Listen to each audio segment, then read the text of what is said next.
Ese Gerson, el mismo, es tremendo, brinca, salta. Hay que explotar eso dentro del Evangelio. Y el Club de Conquistadores ha sido creado con ese propósito. Dice, en ese ambiente el enfoque espiritual es bien recibido y el Club de Conquistadores ya ha demostrado su influencia para salvar almas. El director del ministerio del Club de Conquistadores es parte de la Sociedad de Jóvenes Adventistas.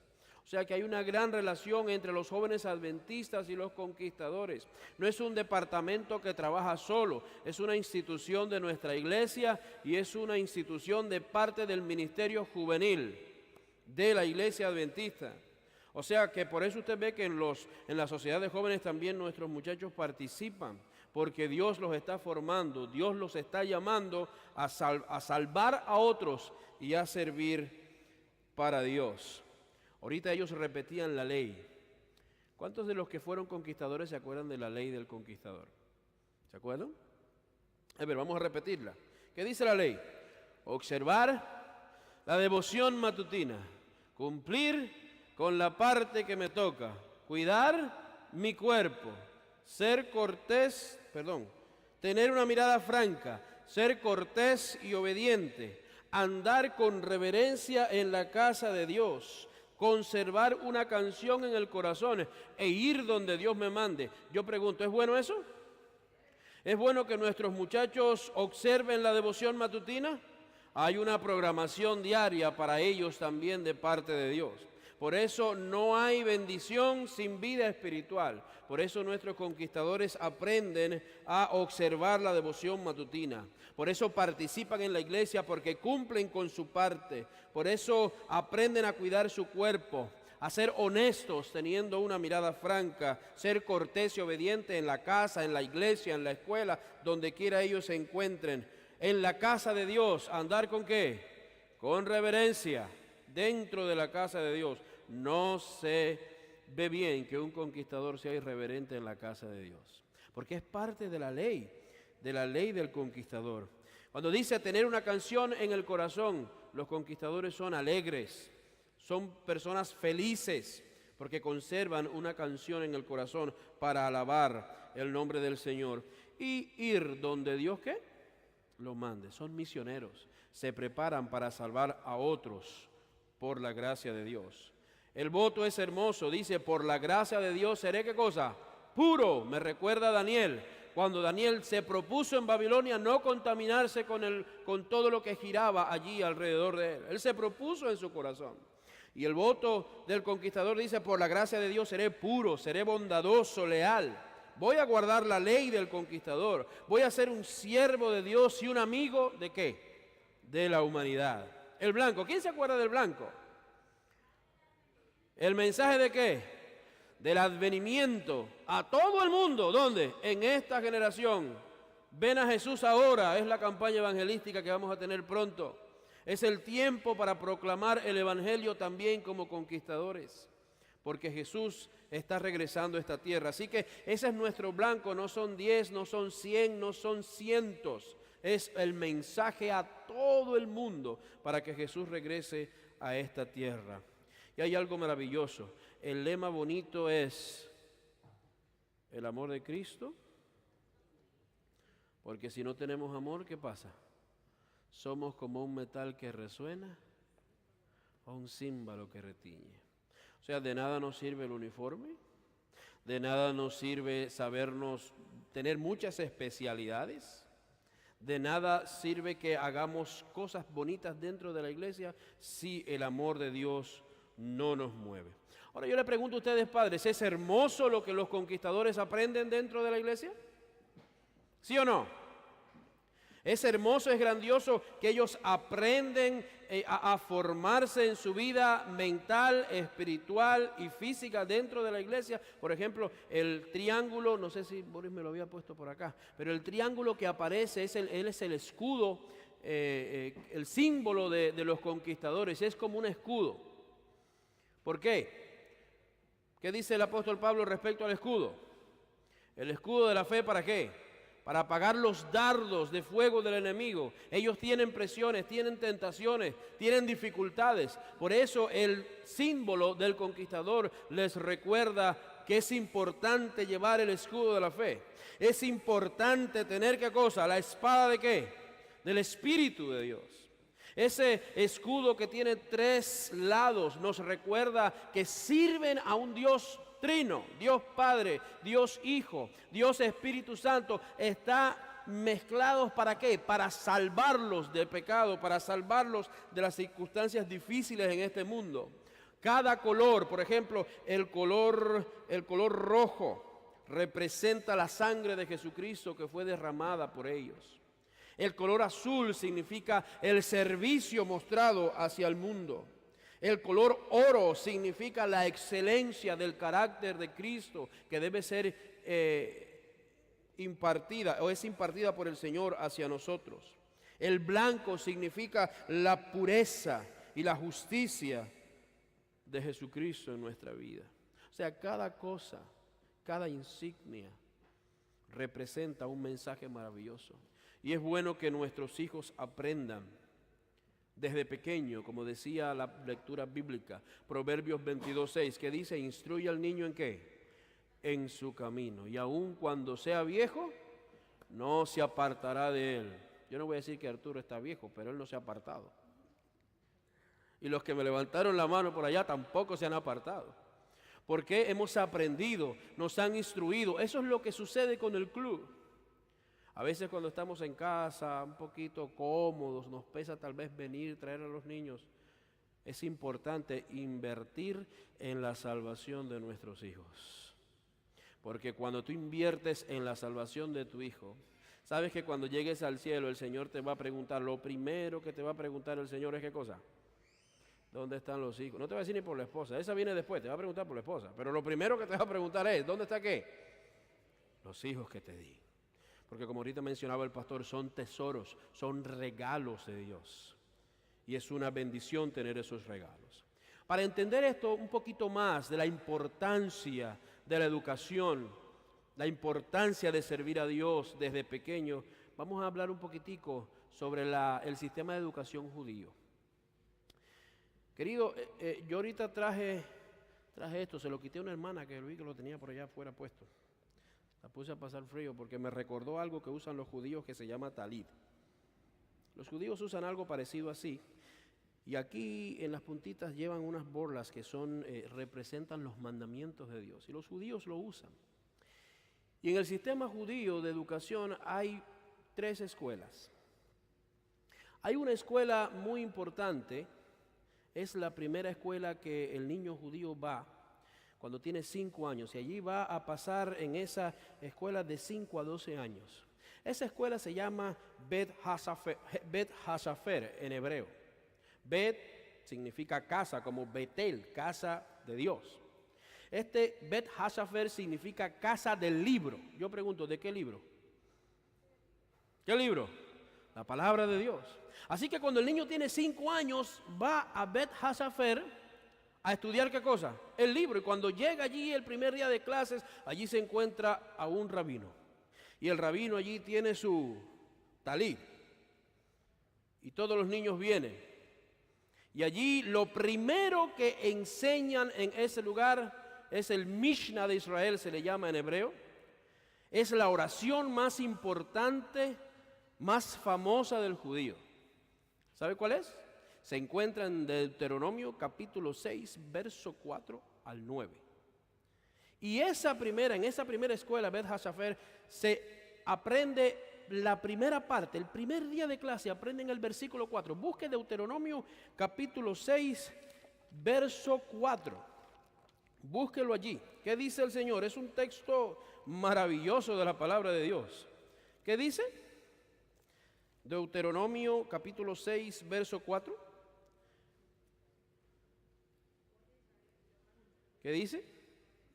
Oye Israel, Jehová, ¿qué cosa? Nuestro Dios, Jehová, ¿qué? Así que el niño empieza a aprender que hay ¿cuántos dioses? ¿Muchos? No, que empieza a aprender que hay un solo Dios. Así que el niño recibe del maestro una tableta, no una iPad. Una tableta es una tabletita así de arcilla.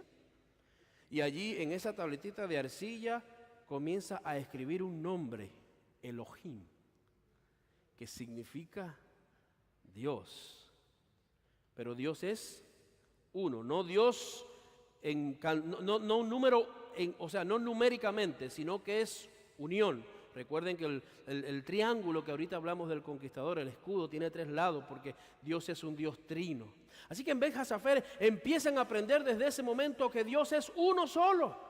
Así que en esa escuela están desde los 5 a los 12 años y aprenden estas verdades. Y sigue diciendo el texto: amarás al Señor tu Dios con todo tu corazón, con toda tu alma y con toda tu mente. Y estas palabras que te mando hoy estarán sobre tu corazón. Las repetirás a tus hijos y hablarás de ellas cuando estés en casa o cuando vayas por el camino, al acostarte y al levantarte. Las atarás a tu mano por señal y las tendrás entre tus ojos como una marca en la frente. Las escribirás en los postes de tu casa y en tus puertas. Qué interesante, ¿no dicen amén? Es interesante cuando el niño aprende estas cosas, pero ya cuando el niño tiene 12 años, ¿saben qué sucede? Ya esto me está dando calor. Cuando el niño tiene 12 años, pues ahora el niño se gradúa y pasa a la segunda escuela. La segunda escuela se llama Bet Talmud. Y las niñas, pues las mandan a su casa y le dicen: bueno, miren, ahora ustedes tienen que aprender a cocinar, a lavar, a planchar. Y si aparece un hombre cuando ya tengas edad, le dices que sí. Así es como sucede. Pero a los varones, a los varoncitos, pasan entonces a Bet Talmud. Y allí en Bet Talmud ellos aprenden ahora a interpretar. En Bet Talmud aprenden a interpretar lo que aprendieron en Bet Hasafer. Significa que ahora es la escuela cuando dice, bueno, dice allí el rabino, Jehová uno es, o sea, se escribe en hebreo, Elohim.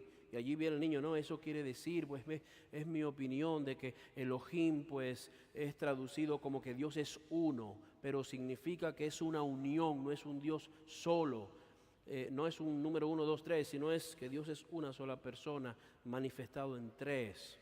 Y ahí empiezan a sacar sus opiniones, a interpretar. Bet Talmud es la casa de enseñanza, así es como se le llama. Así que la primera es Bet Hasafer, la segunda es Bet Talmud. Ellos están allí también en Bet Talmud. Ellos empiezan a aprender el oficio de su padre. Y en la Biblia tenemos ejemplos de cuánta gente aprendió el oficio de su padre. Tenemos a Pablo, por ejemplo, que hacía ¿qué cosa? ¿Qué hacía el apóstol Pablo? Tiendas. ¿Aprendió de sus padres a hacer qué cosa? Tiendas. Jesús, ¿qué aprendió Jesús? A ser un carpintero, porque José era ¿qué cosa? José era carpintero. Pero hay algo maravilloso porque hay una escuela importantísima en el sistema de educación judío. Y yo quiero que tú me acompañes al libro de Mateo, el capítulo 7, Mateo capítulo 7. No, perdón, Juan 7, disculpen, Juan 7, el verso 15. Juan 7, verso 15. Juan 7 y 15. Mira lo que dice allí. Dice: y los judíos se maravillaban y decían: ¿cómo sabe de letras sin haber estudiado? ¿A quién se estaba refiriendo ahí? ¿Por qué? Porque Jesús no fue ni a Bet Hasafer ni fue a Bet Talmud. ¿Dónde aprendió Jesús? En el hogar. ¿Y saben quién fue su maestra? Dice el deseo de todas las gentes, María. Así que María se tomó bien en serio el Mishnah de Israel que está en Deuteronomio, que ahorita leíamos, capítulo 6, verso 4, que dice allí, verso 6, y estas palabras que te mando hoy estarán sobre tu corazón, las repetirás a tus hijos y hablarás de ella cuando estés en casa o cuando vayas por el camino al acostarte y al levantarte. Las atarás a tu mano por señal, las tendrás entre tus ojos como una marca en la frente, las escribirás en los postes de tu casa y en tus puertas. Eso no ha cambiado hoy. Por eso Jesús fue bien educado. Y cuando Jesús hablaba, por eso decían allí, ¿cómo sabe este de letras si no estudió? Que no estudió. No estudió en Bet Hasafer, no estudió en Bet Talmud, pero sí estudió en la mejor escuela de todas, el hogar. ¿Tiene el hogar importancia? No dice amén. ¿Tiene el hogar importancia? Hermanos, mire, aquí tenemos la escuela, tenemos la iglesia y tenemos la casa. Si la educación en el hogar no está bien, pues en la escuela estará mal y también en la iglesia. Y si en la iglesia está mal, también estará mal en la casa y estará mal en la escuela. Y si en la escuela está mal, también estará mal en la casa y en la iglesia. ¿Son importantes esas escuelas? Sí. Pero es base, está instituido por Dios que el hogar es la mejor escuela de todas. Por eso el Señor dice, instruye al niño en su camino, y aun cuando fuere viejo no se apartará de él. Allí está la historia en el libro de Marcos capítulo 10, verso 13 al 16. Estas personas trajeron allí a los niños, tal como nuestra hermana Nancy y su esposo Amílcar trajeron al bebé esta mañana. ¿Para qué? Dice el texto, para que Jesús, ¿qué? Los bendijera, porque sin la bendición de Dios en esta tierra, ni nuestros hijos, ni nuestros hogares van a tener paz. Si usted y yo no nos preocupamos por tener la bendición de Dios en nuestro hogar, usted y yo no tendremos paz. Es la bendición de Dios en el corazón de estos jóvenes cuando están allá afuera en las presiones que el mundo crea para destruirlos. Es que la bendición de Dios hace la diferencia. Ellos no están ante tus ojos, se meten 8 horas en la escuela. No los puedes ver porque tú no eres omnisciente ni omnipotente. Pero si el omnisciente, el omnipotente, el todopoderoso Jehová de los ejércitos vive en el corazón de nuestros hijos, no se preocupen. También como Daniel dirán, yo me propongo en mi corazón no contaminarme. Por eso tiene razón el Señor cuando dice, instruye al niño en su camino, y aun cuando fuese viejo no se apartará de ellos. El texto en Marcos capítulo 10, 13 al 16, cuando traen esos niños a Jesús, allí están los discípulos al lado de Jesús y están reprendiendo a los niños como diciendo, fuera, fuera, fuera, sáquenlos de aquí, no molesten al maestro. Y dice el siguiente texto que el Señor, ¿qué pasó con él? Se enojó. ¿Qué hizo el Señor? ¿Se qué? ¿Le molesta a Dios que echemos los niños fuera? ¿Le molesta a Dios que seamos obstáculo para que nuestros hijos crezcan mentalmente, físicamente y espiritualmente? ¿Le molesta o no? No quiero escucharlo. Sí le molesta. Por eso el Señor se enojó y dijo, un momentito, dejen los niños venir a mí, porque de ellos es ¿qué? El reino de los cielos. Ahorita el pastor decía algo importante. Si un niño te dice que te ama, te ama. Créelo. Si tú ves que te abraza fuerte, te dice te amo, créelo. Pero si te mira medio atravesado, lo está haciendo sinceramente también. Porque son sinceros, ¿sí o no? Son sinceros. Por eso el Señor cuando dijo, sed como los niños para entrar en el reino de los cielos, es porque Dios quiere que tú y yo seamos sinceros como ellos, para poder alcanzar la gracia de Dios, hermanos. El tiempo ha corrido, queridos, y yo quiero ir terminando con 2 textos. Yo quiero que me acompañes a Efesios capítulo 6. Este texto es para ustedes, muchachos. Efesios capítulo 6. Y también para los padres, pero los primeros 3 versículos es para ustedes. Así que, conquistadores, presten atención. Y todos los demás niños que están en la iglesia. Dice el Señor en Efesios 6, hijos, escuche bien, obedeced en el Señor, ¿a quién? A vuestros padres. ¿Qué dice el Señor? Obedeced. No es si quieres, obedécelo. Si te regala un Xbox 360, obedécelo. Si te pone en la mejor escuela. Saben que hay muchos padres que están sufriendo por no poder ponerlos a sus hijos en una escuela buena por situaciones económicas. Pero no importa las circunstancias, el Señor dice en su palabra, obedeced a vuestros padres. Sigue diciendo el texto, porque esto es, ¿qué cosa? Justo. Honra a tu padre y a tu madre, que es el primer mandamiento, ¿con qué? Con promesa. Cuando el Señor dice en su palabra que es el primer mandamiento con promesa, es que hay muchas promesas de Dios que se quieren cumplir en ti si tú simple y llanamente obedeces a tus padres, no por miedo, por amor. Tal como Dios desea que nosotros le amemos a Él, por amor. Dice, para que te vaya bien y vivas largo tiempo sobre la tierra. Yo le pregunto a los niños, ¿cuánto quieren vivir en esta tierra? ¿Quieren vivir? ¿Cuántos años? Mencióname. ¿50? ¿100? ¿200? ¿1000? Bueno, no sé tanto número para allá, pero la cuestión es que la promesa de Dios sobre ustedes es que van a vivir mucho. Van a vivir mucho cuando ustedes simple y llanamente obedecen en todo a vuestros padres. Dice, irá bien y vivirás largo tiempo sobre la tierra. Y a nosotros los padres, mira lo que nos dice el Señor. Y vosotros padres, aquí el Señor aprieta la tuerca. No irritéis. ¿No qué? No irritéis, ¿a qué? A vuestros hijos.